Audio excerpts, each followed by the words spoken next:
Hi everyone. In this quick guide, I'll show you how to clear cache on your Windows 10 laptop. Doing this helps free up disk space and can speed up your computer. The process is simple, and I'll walk you through it step by step.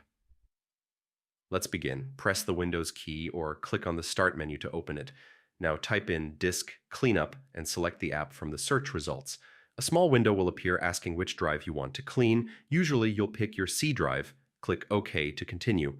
Disk Cleanup will scan your files. Once it's done, you'll see a list of options like temporary internet files and system cache.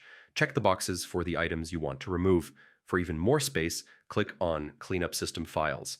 This will find extra items such as old Windows installations that you can safely remove. When you're ready, click OK, then choose Delete Files to confirm. Remember, this permanently removes the selected cache. And that's it. You've successfully cleared cache on your Windows 10 laptop. Doing this regularly will help keep your system running smoothly and free up valuable storage space.